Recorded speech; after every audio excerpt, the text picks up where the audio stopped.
If I may ask, po ba yung unang ikinapinal na impeachment complaint by Andre De Jesus? Personally, nakita ko lang yung 4 pages. I do not know if yun na yun. Sa mga kasama, I'm not sure. Nabasa nyo na lahat? Or Nabasa nyo ni Mike?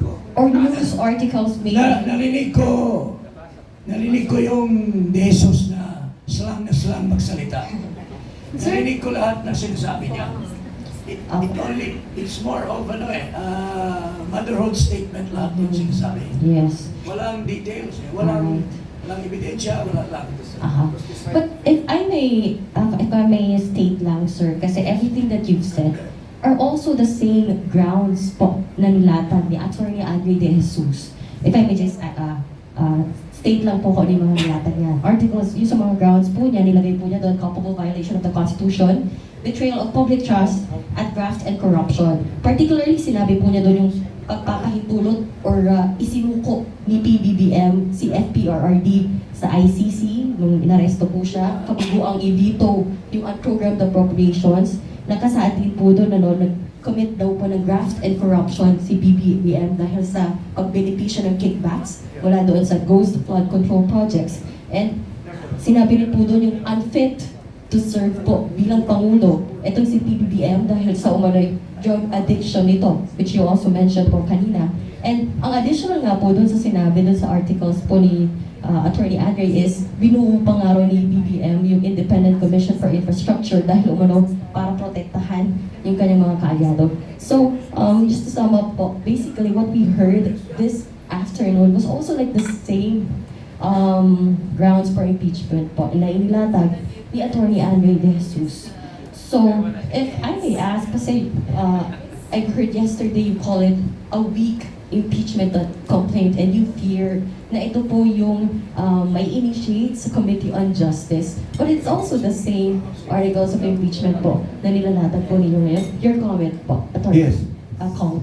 Number 1, nung nagsalita ako nung una, I did not immediately discount the Attorney De Jesus impeachment complaint. In fact, what I said was, kung papasok yung kay Attorney De Jesus, papasok ang Makabayan Block impeachment, papasok yung amin impeachment, it will be good.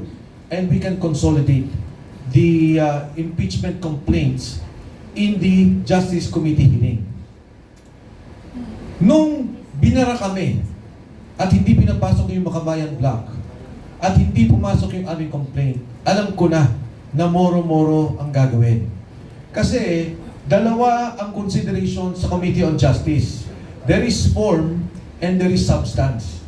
So pwedeng pumasok siya sa form as motherhood statement, saying all this, all that, but without substance, without evidence, without proof to show yung assertion mo, then it will also be dismissed by the Committee on Justice. So very, very critical sa akin yung action na ginawa ng Secretary General's Office. And I'm saying now, because of that action, in totality, hindi lang ang Speaker of the House, kundi ang Presidente mismo involved sa pag-block ng impeachment complaint na ito. Ayaw nilang pakinggan at ayaw nilang sagutin yung hinaing ng taong bayan. Lahat tayo dito, involved sa graft and corruption, lahat galit. Anong sabi ngayon ng survey? 68% want the impeachment complaint. Lahat gustong malaman ano ba ang ginawa ninyo. Sino ba ang accountable dito? Why did you block us all of a sudden? For a ministerial process, procedure. Pumunta ka ngayon kahit anong opisina dyan sa City Hall, katapat natin. Magbigay ka ng sulat, i-receive ng mga opisina ng konsihal. Pumunta ka sa mayor's office, i-receive ng mayor's office. Dito, binabaan kami. Attorney Salonga, Executive Director. Sabi ko, can you receive? I cannot. Can anyone receive? Kahit ministerial yung tao yung nasa harapan, they cannot. It is not only that they are not authorized, but they are rejecting our submission. Walang gustong tumanggap.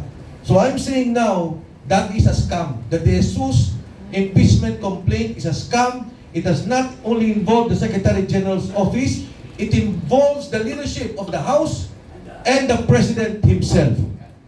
Thank you. Yes, I want to add, the proper term in law is implicate.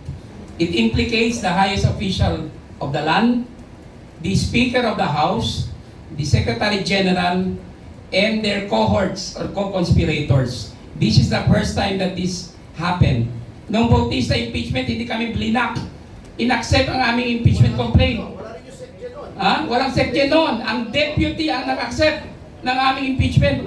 Kaya may president sa House. Kaya ginawa nila sa amin ay paglakastangan sa konstitusyon at yon ang magiging mitya ng kanilang additional na pananagutan. I would like to congratulate our people for siding with us.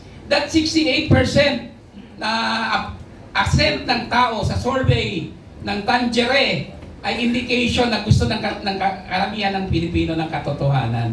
Gusto nila malaman ang katotohanan. Please don't block, Mr. President, the impeachment proceedings para ma-clear ho kayo. Otherwise, magiging mancha po yan sa inyong administrasyon at baka mapasagot kayo sa ibang paraan.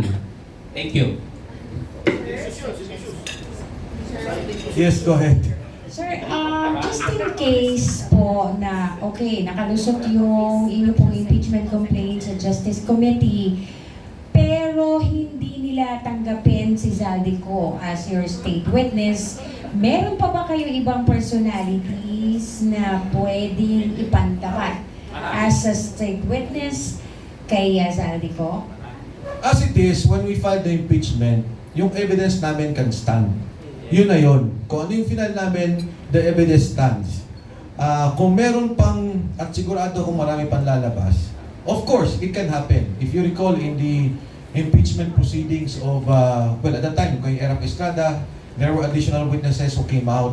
Pero dito, it will stand. Even in the House Committee on Justice Hearings, may ebidensya na kami at may mga lalabas pa na maaaring mag-testify doon sa mga sinasabi namin dito. Ano ba yan, sir? Politiko rin? Politiko po ba yan? O na mga officials, na dating officials? Ayoko na mag-dwell doon sa hulaan.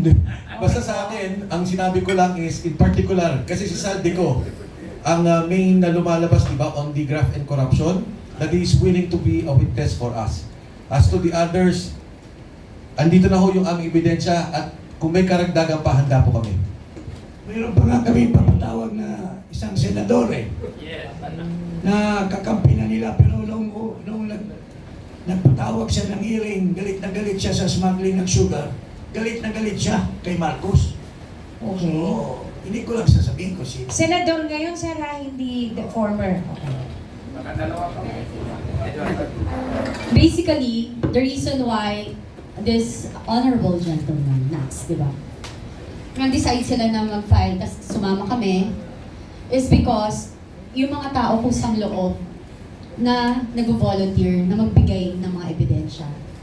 So, that itself, ang nagsasabi na marami talagang gustong tumulong para malaman ang katotohanan na nangyayari sa nakawan sa Kabanambayan. Yun lang po. Okay po. First of all, again, we would like to thank everyone sa kanila pong pagdalo dito. As we promised, we will discuss per article the charges that we have against President Bongbong Marcos. So sa inyo po lahat, maraming salamat, and of course we will update you on the action that we will take, kung ano pong gagawin namin dahil nga hindi tinanggap yung aming impeachment case. Magandang hapon po sa inyong lahat at mabuhay ang Pilipinas.